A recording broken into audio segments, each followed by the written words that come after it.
Hello, and welcome to our webinar on capacity trends in the midst of policy changes.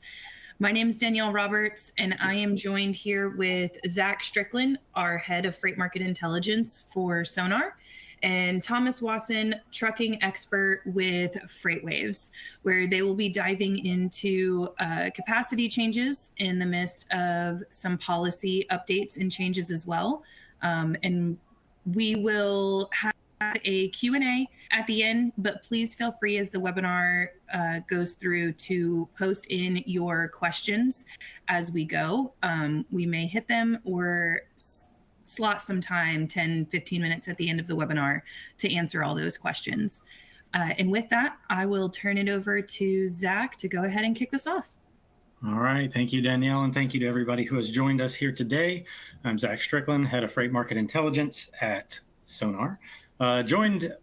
Joining me today, Thomas Wasson, our fellow FreightWaves truckload market expert. We are going to unpack all the policy changes that we've been presented with over the last bit. Probably the number one question I get is, what are these policies doing in terms of either removing capacity or deterring new entrants into the market? I've got some data points. As you can see on our screen, we'll be showing some SONAR data, but also a lot of this data is derivative of FMCSA information, as well as some other sources that we, of course, source from on our side of things. But without further ado, I am going to kick us off, Thomas, with a question to you about what are we seeing in terms of this new regulatory initiative around, basically kind of this vetting process and making sure that we're getting, reducing fraud, the availability of carriers is, a little bit more forthcoming. What are we seeing there? Define that space.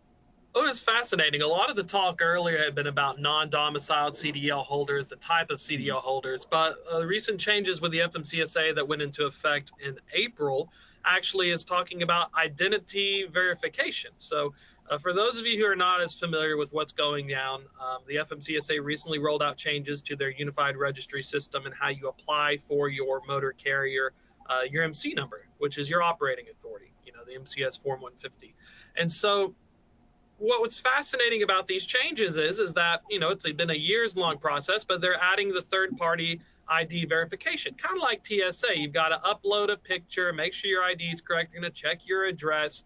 And, there's been some publicized information, especially in the media space, about how there's expectations that this is going to catch a lot of fraudsters, either on the front end, where, let's say I'm a fraudster, I want to set up one of my many MC numbers that I happen to have and tie them my address. Well, now I've got to go through extra hoops.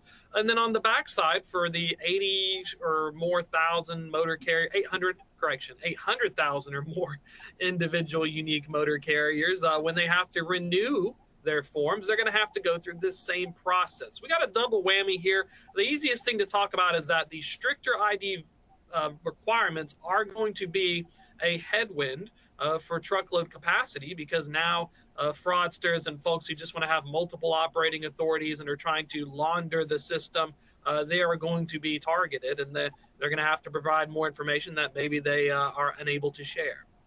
Yeah, and the first initiative was really around the non-domiciled stuff. I remember, we Overdrive.com did a pretty good job of unpacking that one. Is that still kind of an ongoing thing, or is that more of a kind of a quick flash type situation? Because I think the data that we saw was that there was a lot, especially in certain states like Illinois, for instance, not necessarily rampant use everywhere, but a lot of states, we saw this growth in non-domiciled CDLs, where a lot of these foreign country licenses would be applied so you could drive, licensed in the United States.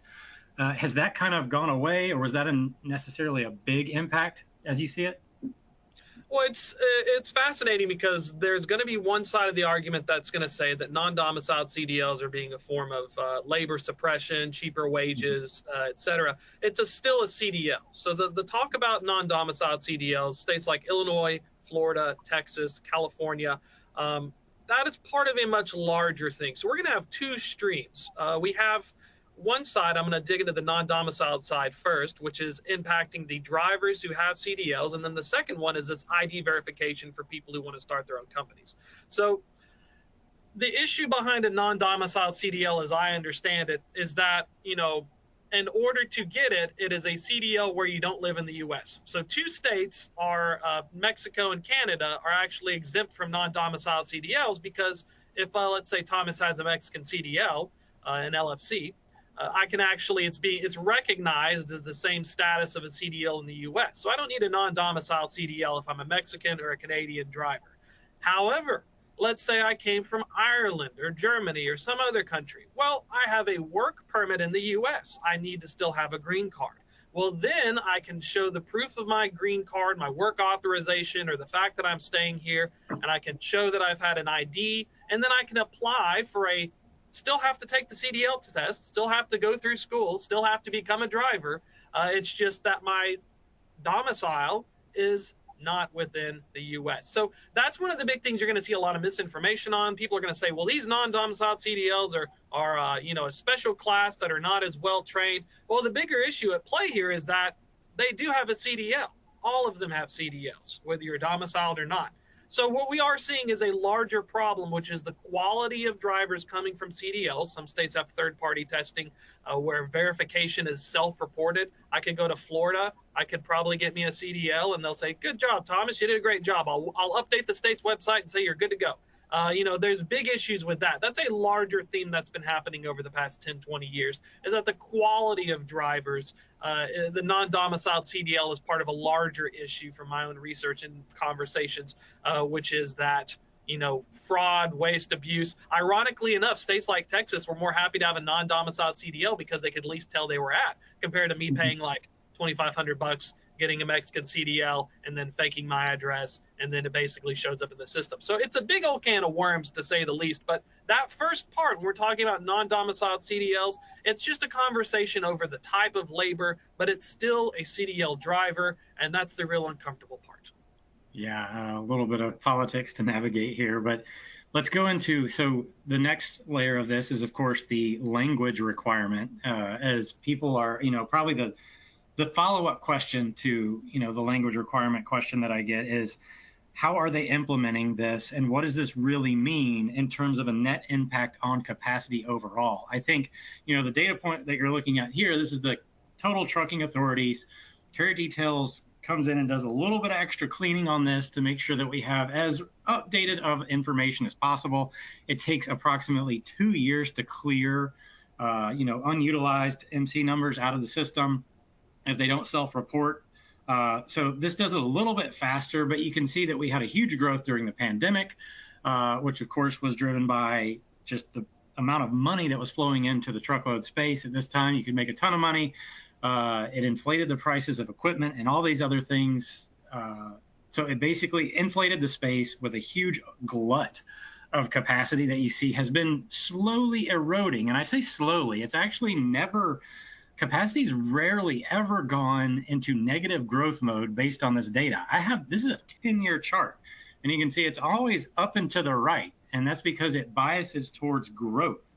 And so the fact that we had any reduction at all just tells you how severely oversupplied our market has been in terms of truckload capacity. Now, it's starting to level off in this chart. Now, it is scaled out to 10 years, so it's not showing some of the nuance of it, but Thomas, what are you seeing in terms of recent, and I'm going to zoom in as you talk here, some of this more recent influence as, this language requirement thing, a lot of the immigration policies that are obviously ultra politicized at this point, and I want to try to steer out of that as much as possible.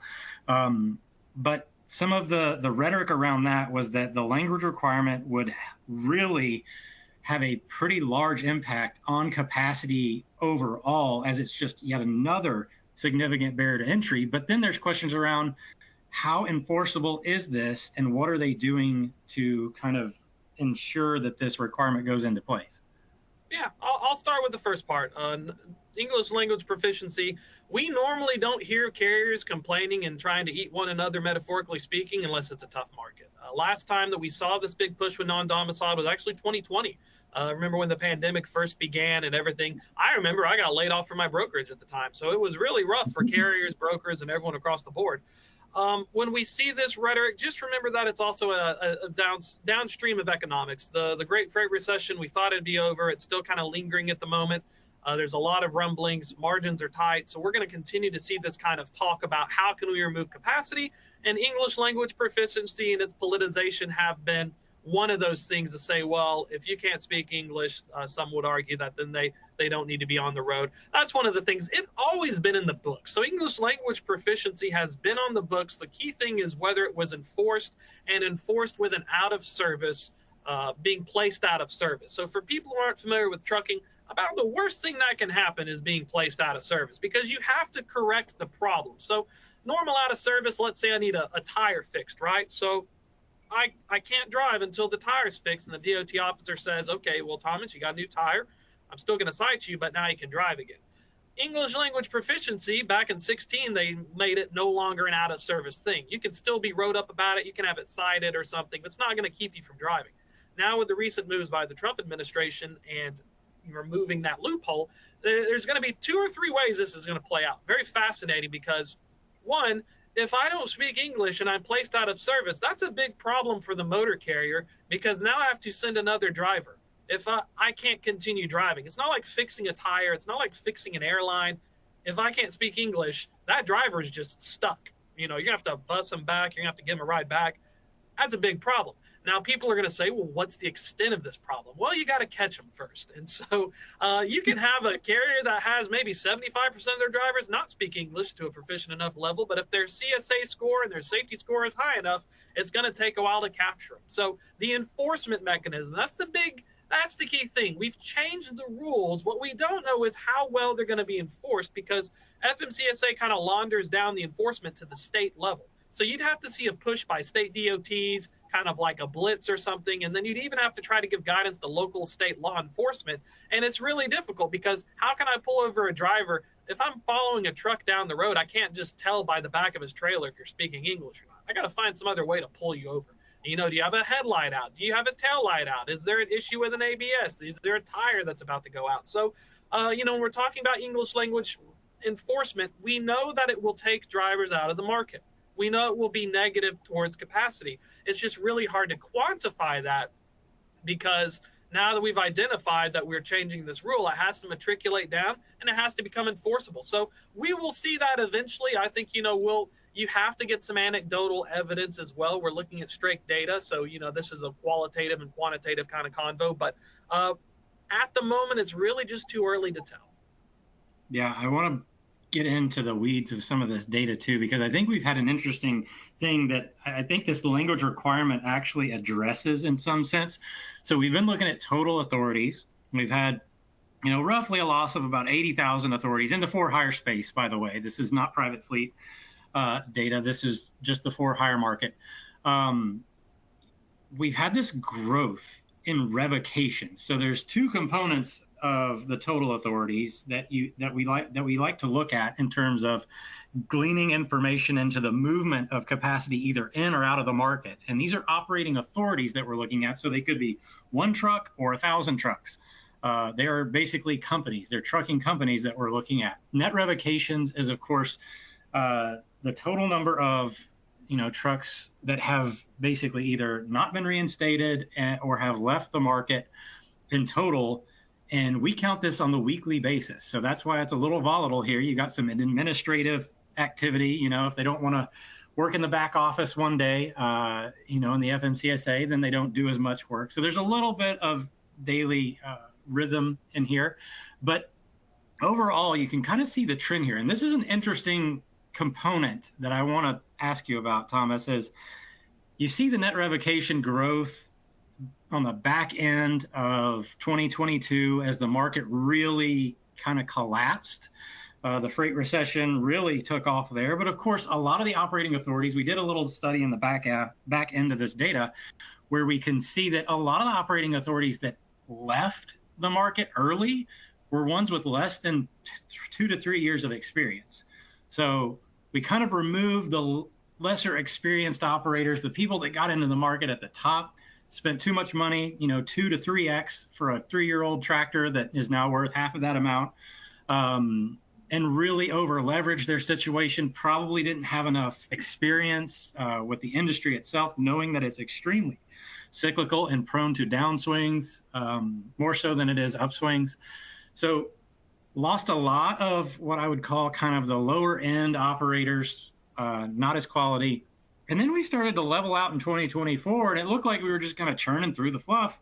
And then this year, really at the very end of last year, we see this seasonal growth every year in net revocations around the winter holidays. And it's like, well, that's peak season. Well, it's also a great jumping off point for a lot of carriers. You don't get as many people deciding to jump into a new job and purchase equipment in December. That tends to kind of wash out, though, by this point in time. However, this year, we're seeing this continued kind of plateauing of, we're averaging roughly 1,500 net revocations per week. This is a weekly data point coming offline. That is higher, much higher than we saw throughout the entirety of 2024. Why do you think we're seeing this kind of bounce in net revocations, Thomas? I love this chart because when the times are good, you don't revoke your operating authority. So we can tell in 21, we start to see 22, and then we call the Great Freight Recession, beginning in that first part of 22 through April, is when we start to see that uptick and revocation. So I see it as 3 ways. One of the commentaries I continue to see over the past few years has been drivers switching from small independent, small mom and pop owner ops to going under large fleets. And so remember that this is like an ice core sample for the climate. We're trying to figure out what decisions we need to make, whether I need to wear a jacket today or not. This is a great example of some of these big trends in the overall thing. So in this condition, it's like, imagine a drought. I would really love to have more water. Well, I'm not getting more revenue. It's almost a drought for carriers. And so when we're looking at this, the problem it doesn't answer is what's happening with the drivers. So we know these authorities are going out or they're being relapsed. They're no longer paying the insurance. It's getting turned off. But at the same time, we have to find other data sources. So there's a really great report recently by 10th Street. They had one talking about their hiring trends. And one of the things I really liked about that was that, I'm going to pull this up real quick, was that, out of 1.5 million drivers looked at through Q1 of 2025, they noted that one of the big takeaways was that not only have they had a better response rate, so the amount of people who are interested in being hired, there are fewer drivers submitting more applications, but out of those fewer drivers who are submitting them, the full conversion rate hit a record 60% compared to 48% last year. So they're applying to larger and private fleets. They're filling out the applications more. And so when we're looking at this data set here, it does seem to appear that they're matriculating back into large fleets. Now, you can still keep your truck. I used to be at US Express. We had lease purchase and owner operator drivers as a percentage of the fleet. So sometimes these assets will be coming in, but at the same time, sometimes they're selling their trucks and they're just becoming company drivers where, you don't really get to pick your loads. And so that's one of the big questions. The first one is, where are they going? We know that a lot of them are moving towards it. Private fleets have also grown. So as we see the decline in these smaller, these individual authorities, we know that it's kind of being absorbed in larger trends. And we also know when you look at quarterly earnings by large truckload carriers, they're parking more trucks against the fence. Fleet counts have been down in the mid-single digits over the past few years when we're looking at, since 2023. And so it's a fascinating thing to look at. I guess to kind of tie this, to bow tie this all together, these are big changes happening in the spot market space. Large carriers, we call them national or mega carriers, they operate in fixed lanes. They work with Fortune 100. They have hundreds to thousands of tractors in their fleets. They do multimodal.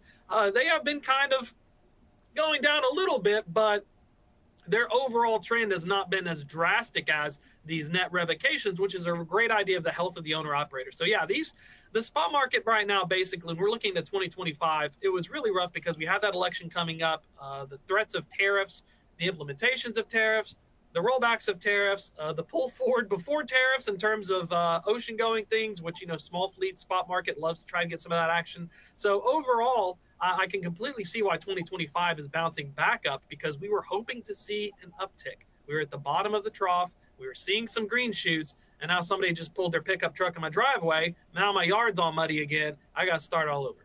Do you think that this is also kind of a culmination of the ending of the SBA loan, 3-year loan, coming to fruition?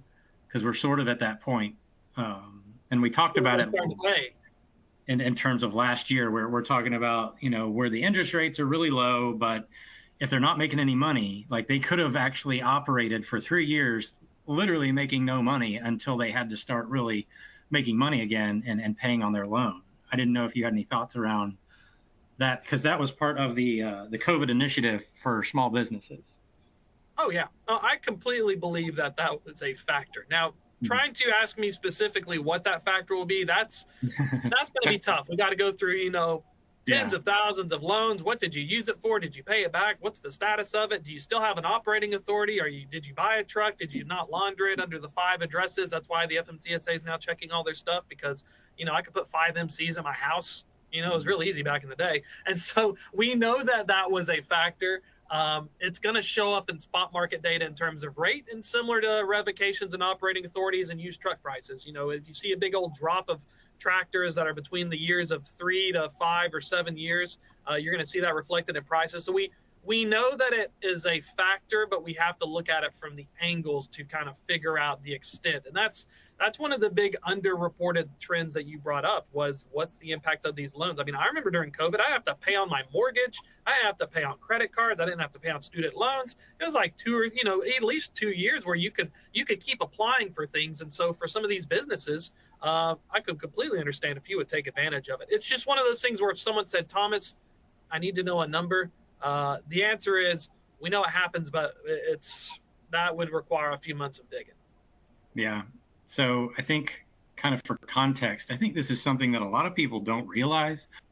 It's sort of old news to us, but you can see this chart here. This is the chart of for-hire fleets in the United States, and it basically breaks down how large they are. This white line up here is less than 6 trucks, 1 to 6 units per hire, and down here are all the granularities. You've got 7 to 11, 12 to 19, 101 to 999. There's 1,000 plus, and then here's the 20 to 100 segment that's sitting down here. But that's all much smaller. I mean, this 1,000 plus is less than 100 registered companies at this point. And I don't think people realize that when we're looking at net revocations and authorities, we're really talking about this big white conglomeration, and that's to me is what keeps the spot market is really reflective of this big sector here, kind of coming in and out of the space. And as we have these barriers to entry, the language requirement, the extra vetting, this is the big base that a lot of brokerages and 3PLs use for their carrier bases. The large fleets don't tend to dip too much of their capacity into the spot market as a general practice. But this, when we're looking at spot market data, it is this huge fragmented market of huge pool of small carriers that we're talking about, which is also something to keep into context when you're talking about how many trucks versus how many fleets. Now, I still think it's important to note that each individual fleet or authority represents a unit of competition. Whereas you can have 1,000 trucks inside of a trucking company, and theoretically, they don't compete against each other in terms of price. We know that sometimes that doesn't necessarily happen, as companies have a little bit of internal competition to keep things moving. But overall, the market itself being fragmented is more about having so much competition that it continuously competes and it keeps the prices down. So as these operating authorities leave, it's not the total story, as you pointed out, because we're talking about consolidation efforts. As that kind of, you get these larger fleets that are gobbling up some of these SBA loan participants and these small guys that, they don't have the sales force to really keep their equipment moving. But they are removing competition from the market. And I still think that that's important. The next thing I want to go to before I talk about the spot market a little bit is net changes. So this thing right here, I'm going to put this on a baseline chart. So anything in red, that's net negative in terms of overall changes. We had this bubble where we saw just for a hot minute. and again, this bias is towards growth because it's faster to show new additions than it is to see new exits, because it takes 2 years in general for them to recognize that. We had a little bit of this, I saw that you see the revocation number shooting higher. Well, for this to be growing, which means there's net growth in operating authorities, that means that we also had to see an acceleration in new authorities for at least a couple of weeks. And again, it was relatively minor. You're talking about less than 100 per week coming online in general. But I'd like to get your thoughts on why we saw a little bit of this net change growth, at least in the near term, and why it has since kind of dissipated. Is it in a response to any of these new regulations, do you think?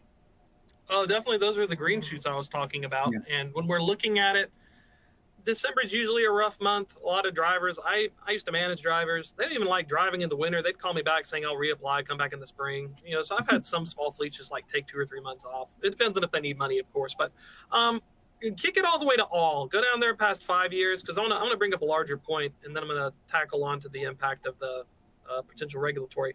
You noticed earlier when we saw that total count of authorities growing. In a healthy economy, there's always going to be more demand if your GDP is growing. So, we are seeing, if you notice, it's mostly green all the way up until the pandemic when we had the large oscillation. And so, one of the things I want to point out to people is that the freight cycles in the past have been somewhat predictable. We're all the way back to like 2010. See how it goes up and down, and we can kind of tell, we got the point in 14, boom time coming up on 7. Then we had the drop in 17. We had that drop right before 20. So we can actually pick out instances. But look at the past like 5 years. This is what makes my life and everyone else's life difficult. You see the sheer amount of oscillations between the total amount coming in and then the total amount that are leaving the market. And so, one of the things I'm thinking ahead, and we'll zoom back into 5 years real quick. Let's kick it back up. I want to get a more zoomed in view at 5. What we should see is that as these new identity programs, third-party identity validation goes into effect. When I read the data, July, August, we should start to see, a decline. And it's not because of the 2-year lag when these operating authorities are going out. It's because there's just fewer authorities getting approved. And the question we don't really know is what was the percentage to begin with? So we're going to need to figure out, before this thing goes into effect, what was the average amount of published authorities, and then find out what that historical average is. And you got to take it, probably within a year's worth of data. And we'll need to see, was it 10%? Was it 30%? It's still too early to tell, what the amount we're catching in terms of fraudsters. The good old thing you used to do was you'd buy a motor carrier number, you'd have a box truck or something in your lawn, and you'd count that as your vehicle, and you just age it for 6 months. And so, when we talk about these trucking authority data, that's what's very important to talk about. Is there's a lot of sketchiness. There's even a third-party market on selling MC numbers, which is also being addressed by the FMCSA. So that's one of the things I want to talk about, is that we should see that this is going to reduce capacity in some regards, but it's going to take a month or two for these data sets because they're calculated weekly. Right now we're in a very rough environment. We're coming up on July 4th, so we are seeing some seasonality, but we should see that headwind materialize. It's just the magic number as to what extent. So this is probably really, really early to tell. I think it's June right now, so we're looking at that May data. It's 21 days for a comment period before you even get your MC number granted or something like that. And so, there's a lot of hurry up and wait, if that makes any sense, to figure out the total impact. Same with English language. By the way, we can figure out English language, but we're going to need to pull up out-of-service percentages, citations by the states, or if they report it to the FMCSA, and figure out if the out-of-service was because of English language proficiency versus something like brake lights or whatever you normally catch during a level 1 inspection. So that's going to be the other thing that's going to tell us. We're going to really have to look and see. There was some really great data back before 16, 15, and 14. It was between 3 and 10,000 instances of out-of-service percentages, or 3,000 carriers on the low end that are being placed out of service nationwide for something in particular instances. So that's going to be real interesting. I'll give you one more, Zach, while I'm finishing my thought. Compared to the past, before English language proficiency was enforced without a service, we didn't have really, we had RMIS, but we didn't have like your highways. We didn't have this dearth of third-party carrier validation platforms. And one of the big unanswered questions, and I'm curious if our audience knows as well, I'm thinking from the carrier side, is that brokerages really don't like it if you have a high out of service percentage or if you have a high accident rate. Will that mean that where if you get dinged for English language proficiency, will that turn into like a scarlet letter, or is it more like business as usual? Because compliance departments who have to work through with these small fleets and owner operators, that's one of the big unanswered questions, because I'm very curious to see how that'll work, because it may be an instance where more capacity leaves as the brokers who are supplying them with freight say, hey, look, I'm feeling a little sketch. I can't just give you a load and then you get inspected again, and then I have to like recover my load because you got popped for English proficiency. Those are a few of those questions I am curious about as we're trying to research the impacts.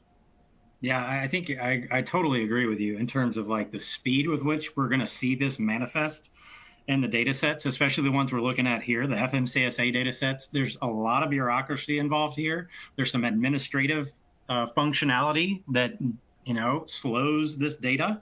One of my favorite things about, our other data sets, which are, our spot and rejection data that I'm going to pull up here. And this is really the manifestation of what I consider to be the end of the supply and demand curve for the market itself. So spot rates, tender rejections, of course, the percentage of loads that are being rejected by carriers as shippers are requesting capacity under their contracted rate agreements for the most part in our data set for sure. OTRI there in yellow, which is the National Outbound Tender Rejection Index, the national average dry van spot rate, which is including fuel, also it's in that white line, but you can see there's a high correlation here.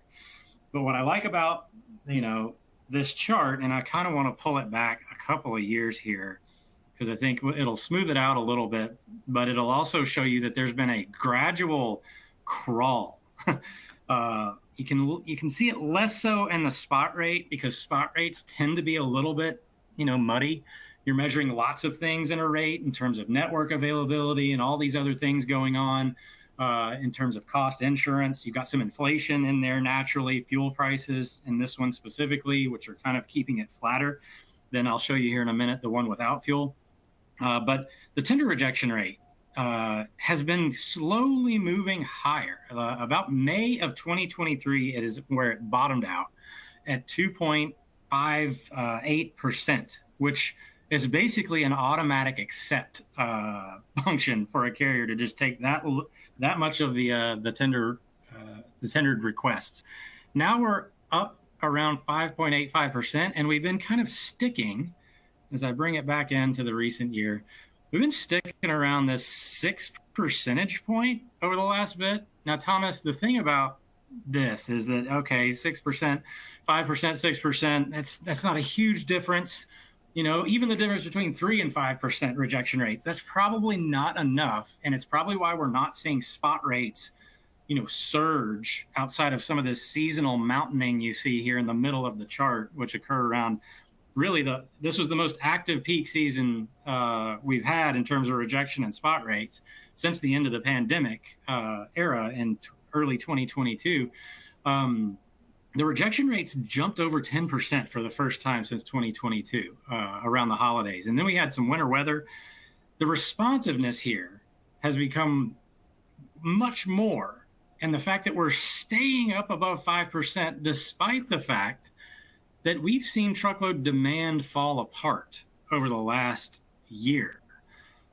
This chart right here is our outbound tender volume index in blue, which is a measuring of demand. And then we have this rejection rate here in orange, which you can see rejection rates are going up, tender volumes are going down. This is an inverse relationship that we typically do not see in this type of data. What are your thoughts on this one, Thomas? I like the supply and demand because at the end of the day, I joke that it's deceptively simple, but the more you dig into this industry, it's more complicated. It's always supply and demand, the supply of volume. So let's look at that OTVI. One of the cool things, and you brought this up a while back, was that capacity has left the market and it's more favorable in the contract space. Things are better for contract if you're like 5-6%. It's not perfect because, fleets have their internal load balances. If I'm at like a 5% rejection rate, that means I'm still going to need to backfill stuff. I've had some customers when I did fleet operations, they went to 95% tender compliance. I've had some, shout out to the wonderful folks at Walmart who went to like 98, 99% for their center point stuff. Like there's examples depending upon the customer. So when I see a 5 to 6%, that means that we're kind of like equilibrium in terms of supply and demand. But at the same time, the big shift, I mean, we've seen. Think of this. Remember when intermodal carriers bought tens of thousands of more rail cars like 2 years ago trying to position themselves? So we're seeing modal shifts. There's in the truckload space for these volumes, there's been some larger trends. Private fleet counts have gone up. It used to be like 50% of a private fleet's loads were covered by their own carriers. It's like 65 to 70% now, I think, over the past 5 years. Private fleets are running more of them. I mean, look at customers like Home Depot. They bought a flatbed carrier just to run some of their inbound stuff. Like, there's situations where you ask Thomas, how come there's higher rejection rates, but there's lower volumes? Well, the volumes have moved into other modes and other types, but the larger fleets who operate in the contract space, those guys have just been getting their butts kicked. Their fleet counts have gone down. It's one of those things where I guess we're finally at the point in the contract space where we are still stubbornly at a form of equilibrium. We hope that it would go in the carrier's favor. I say when you're like 7 to 10%, that's a little bit of hope. We need to see a routing guide failure. So far, nothing has indicated that routing guides are failing because even though we see elevated tender rejection rates, the spot market has plenty of capacity. Remember, we saw that green shoot coming in on the net entrances. We saw larger, smaller fleets. These small fleets having more access to brokers. We got more tech-savvy brokers getting access to routing guides. And that's one more thing I want to point over to people is that the game we had before 2019 has definitely changed in terms of the makeup of the market. Brokerages in terms of routing guide penetrations used to be like 20 to 30. I hear anecdotally like sometimes 50%. It's no longer 4 major carriers and 1 broker on the routing guide. There's technology now where we can have multiple brokers competing against multiple carriers. So it's definitely a weird time because we are. I guess I'm gonna kick this to you. I want to get your thoughts as we approach July 4th. Despite the sugar high wearing off with Memorial Day. We are in kind of more fertile ground than the past 2 years to see some kind of movement and some kind of thing to say, well, at least, better times are going to be ahead by Q4 or something like that, tariff pending and everything else that's going on. Yeah, I mean, I think, Craig came out, our CEO came out and called the end of the freight recession in November, pulled me out of my house comfortably in November and ended it. And I could actually make the argument that he was a year late in terms of calling a true end of a recession. And that's because of this chart right here. We're looking at spot rates and rejection rates tend to mirror this as well. This kind of bottoming growth. And this is a spot rate excluding fuel costs overall. So if you remove fuel, which has obviously been very volatile over the last couple of years because of the Ukraine and Russia confrontation and fuel prices in general just tend to be volatile. Spot rates the nominal value of spot rates have been increasing, and we've been getting these higher highs, and the bottoms have been also higher as we kind of come through these seasonal moments throughout the year. Now, I think the big question is that, even though the market itself seems to have been approaching very tenuously this inflection point, and I think that if you look at the spot rate data back in November, this is about the election day point, and also the time where Craig was thinking that I can call the recession over because we had this huge surge. Both rejection and spot rates jumped up here election week, and it kind of maintained through the holiday season. I think we were at a point where it was comfortable enough to where demand and supply felt like they were close enough. They may not have been all the way to equilibrium and tight enough to be like, okay, but the definition of a recession is it's deteriorating in some sense. Now, for economics, it's negative growth. in trucking markets, that tends to be a little bit more ambiguous. I think most people would kind of argue the spot rate or rates in general going up or down give you, true inflection points or indications of whether or not we're in a recessive environment, because it is truly a supply demand equilibrium that we're trying to measure, not necessarily a pure demand point, which is generally up and to the right every single year, except for the last one. Look at those peaks. Yeah, that's one thing I wanted to point out is one of the big questions I've been thinking about is if you ever want to call it over. So look at 2024, we see a peak season, we see the peak in line haul.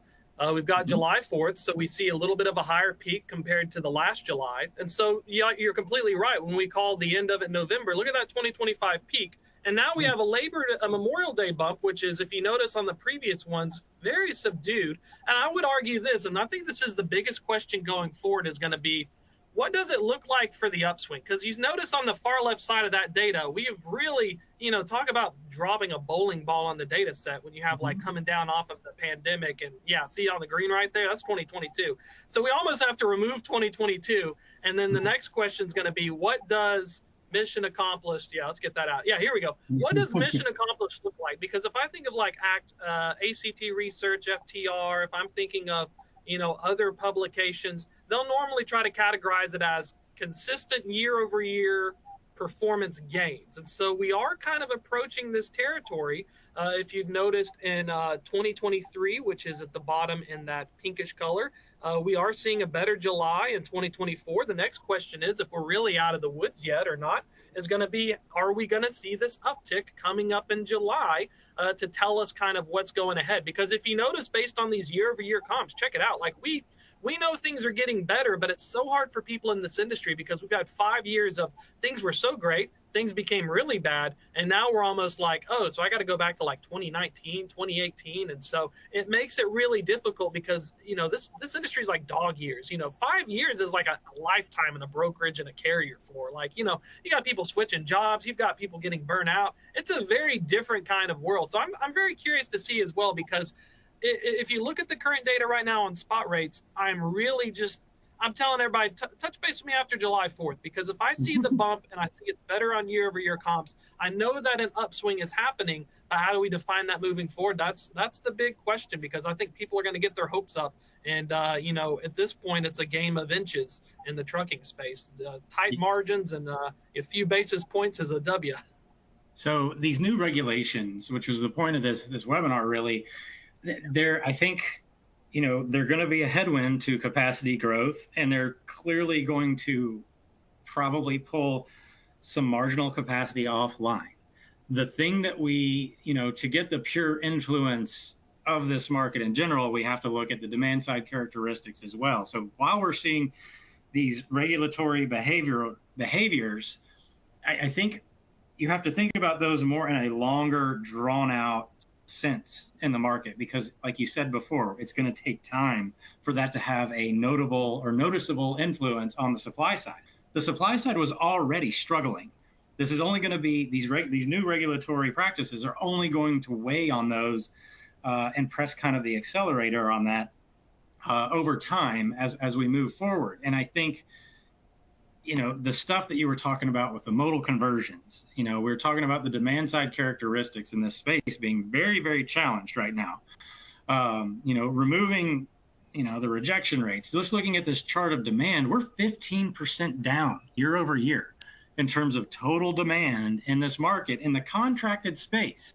So this is the bigger Walmarts, Targets, the big box retailers and Home Depots and people like that this leans towards. They're the ones that are showing up here because they've been increasing their orders. Now, overall demand, not as strong as the truckload market is suggesting because of the modal conversion. So if this demand, and think about the characteristics that are keeping this market soft, they're losing volume. They've lost 15% volume year over year. And a lot of that volume has been largely long haul freight. If we looked at the intermodal charts, which I didn't pull up for this because I didn't know if I would get into this portion, but if this demand does return and these regulations and we got these other supply side characteristics kind of diminishing, What are your thoughts moving forward here if we see some economic resilience? Because we're heading into what we traditionally see as a summer peak, but the momentum on the demand side just isn't there right now. What are your thoughts about, is the supply side pressure from the regulatory behavior and also just the challenging economics of operating a vehicle, is that enough to kind of push this market back into another upswing? Oh, I like that. I mean, we would need to see, yeah, because contract space, those guys are doing everything right. You can talk about non-domiciled CDLs and impacts all you want. Those large publicly traded trucking companies are dotting the I's and crossing the T's. They can't afford to be wrong. It's these smaller carriers and owner operators that are two-bit operations. They're not doing their job correctly. They're not taking care of their equipment. They're going to be the ones that need to be eliminated. And so I think that in order for me to see that, I would need to see July 4th. If it's effective, if we start to see them leaving, we'll see it in the spot rates first because that canary in the coal mine's going out. If it persists and we don't hit the summer doldrums, yeah, let's kick it up. See how we get the summer doldrums after July? If I see that thing leveling out and upticking, I'm going to say, look, there's got to be a difference between either enforcement, fear of English language proficiency, or the fact that it's harder that once you get burned on your operating authority and you try to apply for a new one, there's issues on that. I want to say, honestly, one more thing is the cracking down on third-party marketplaces for motor carrier numbers has got to be another one. So it's going to happen. It's going to have an impact. I don't know if it's like a 5% drop. We're in the Goldilocks zone right now where there's not like a magic number. And a lot of people want to ask, well, what's the magic number, Thomas, for the market to upswing? We'll know like 3 weeks later, just because, you don't want any pump fakes. But these regulatory challenges are slow burning. They're not sexy, but ironically, and that's the brunt of the joke, is they're going to be the longest lasting. All it takes is the FMCSA to change up some of their stuff and make sure you validate where you're coming from. I think we'll see that. Now, will we see more non-domiciled CDL holders? Yes. That's going to be a funny thing that people are going to wonder, well, why are they doing that, Thomas? Well, actually, if you're non-domiciled, I have it's like an I-9. I got something showing you're working.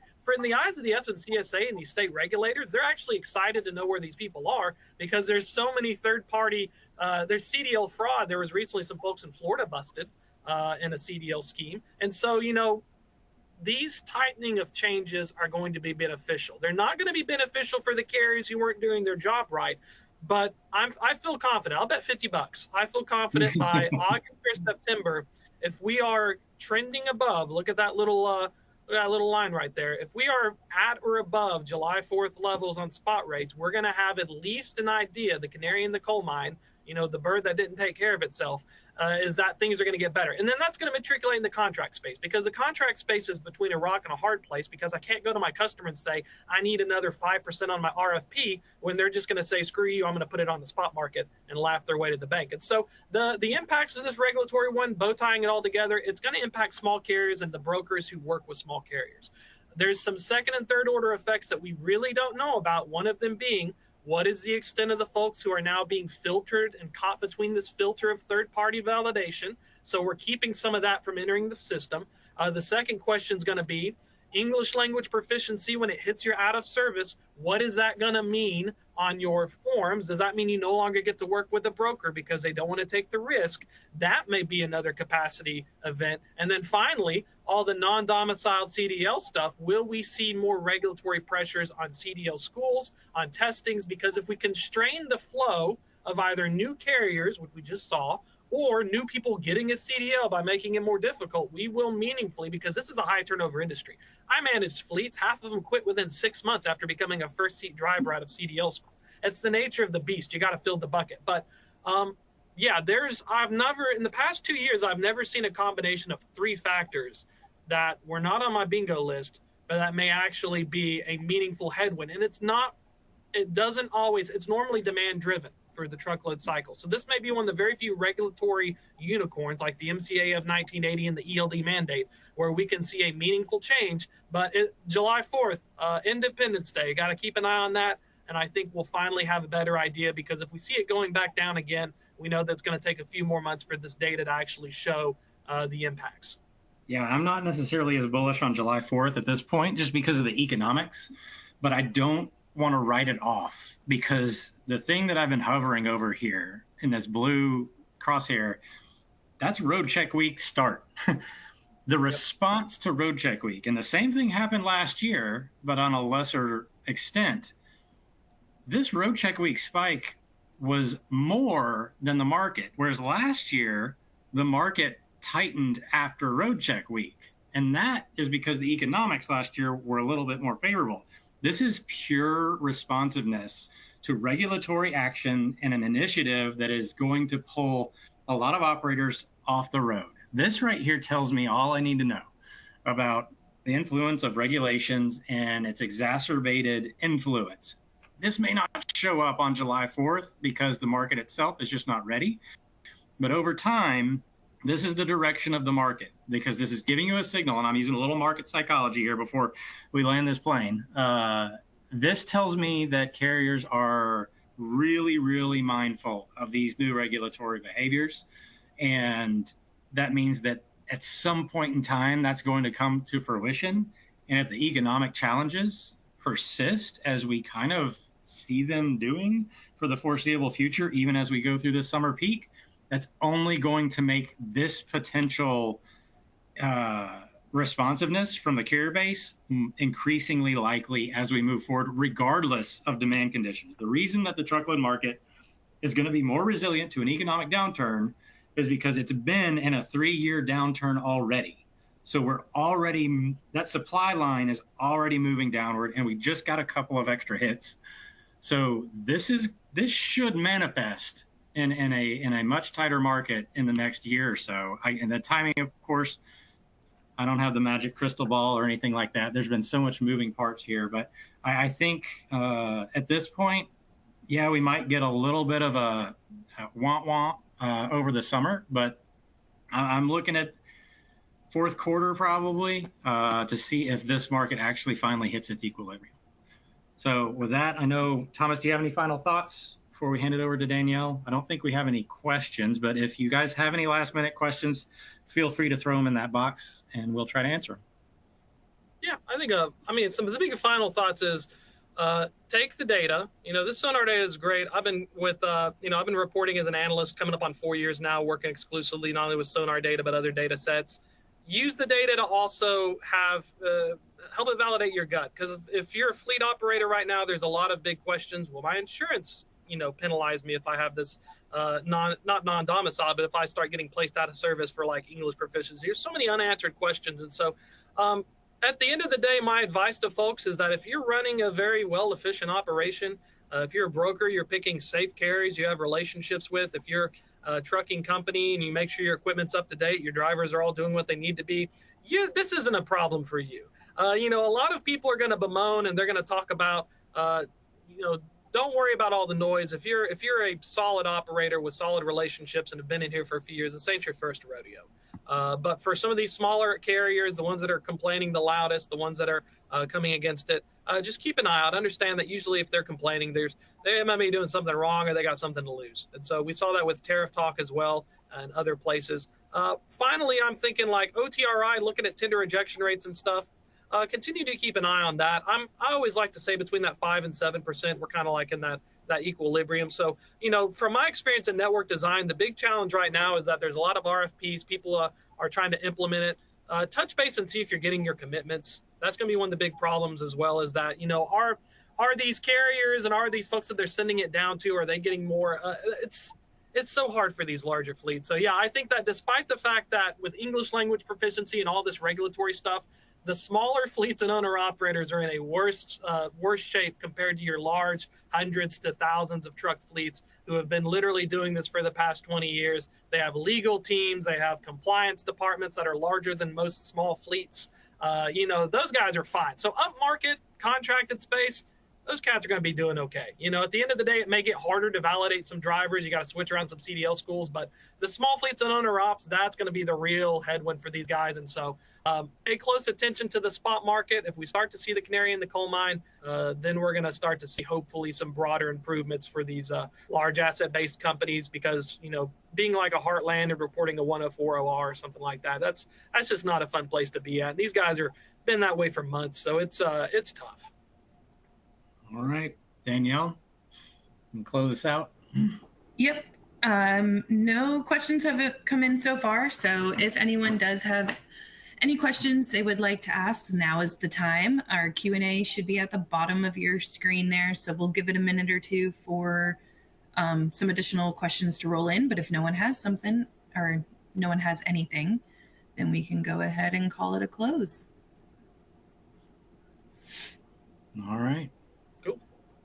I think we're good. Yeah. All right. Thanks, guys. Thank you all for tuning in. And we look forward to next time.